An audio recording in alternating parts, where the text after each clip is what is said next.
There's been a lot of comings and goings overnight, and of course, what was meant to happen was that Hamas were meant to release a list of the hostages who would be freed today, 24 hours ahead of time. And on this first very simple hurdle, they failed to do that. So that caused Benjamin Netanyahu to declare that the requirements for the ceasefire hadn't been met and therefore it wouldn't go ahead.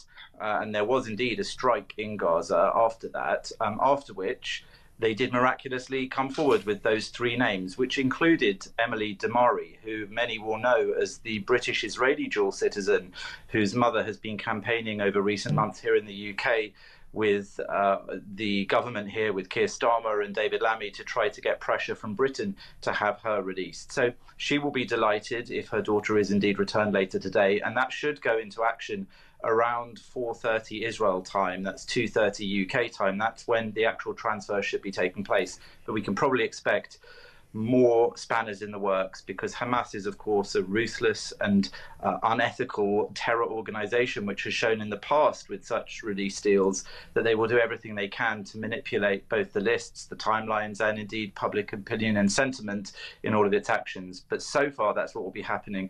And many, of course, are trying to figure out who are the winners and who are the losers. I think that the sad reality here is that everybody loses who is in any way civilized, because when you negotiate with terrorists and when you have to make arrangements and deals with terrorists, you can expect them to break them and to act dishonestly as terrorists will. And indeed, it just strengthens those sorts of actors in the future.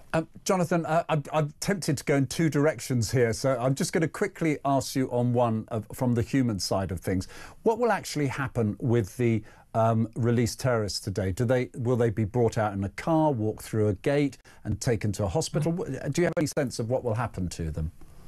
So in past arrangements like this, for example, the one that happened in the earlier stages of this war, the terrorist prisoners, who many, by the way, have been responsible for countless deaths. They've been the masterminds, yes, or the people that carried out brutal acts of terrorism costing many lives in Israel.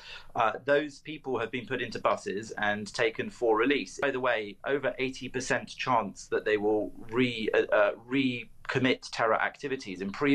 Judging from those who were released in previous deals, over 80% go on to carry out further terrorist activities, including, of course, Yahya Sinwar, who is now dead, killed during this war, but he was the leader and terrorist mastermind behind the 7th of October attacks. He was released in the Gilad Shalit deal, where Israel released 1,027 Palestinian terrorist prisoners in return for one Israeli soldier. So that's why there is so much of a dilemma over whether or not this is the right sort of deal to make with terrorists. Everybody knows exactly that this will cost lives in the future. And it's a political headache as well for the cabinet, of course, because there's some in the cabinet who just think there should be no deal until Hamas is eradicated, as was the ambition of Prime Minister of Israel, Benjamin Netanyahu. But just finally, I understand, and we've talked extensively about the future risk to security.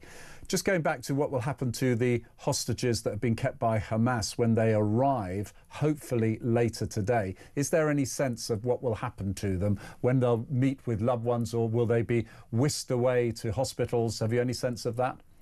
Yes, well, again, judging from what happened before and also details that the Israelis have revealed now, they released some pictures yesterday evening of the area they've prepared for hostages. They're sort of covering all bases. Remember, they've had very little contact with any of these people. They don't know the condition many of them are in. Psychologically, physically, emotionally, they will be deeply scarred, probably for life. They've prepared giant hangars, and within them there are sort of almost like outside areas, but obviously they're inside, with like a garden area, caravans for individual privacy, suites for counselling, for medical care. Some will need to go into hospital, perhaps. Some will need to some other forms of intervention. They will be reunited with their families as soon as possible, judging by previous releases of hostages, because obviously that's vitally important. But I think they're trying to cover their bases for all needs. And above all else, they've asked the media to give them space and try to let them and their families take the time that they need in order to just start that impossible task of readjusting to life out of the captivity of these brutal terrorists.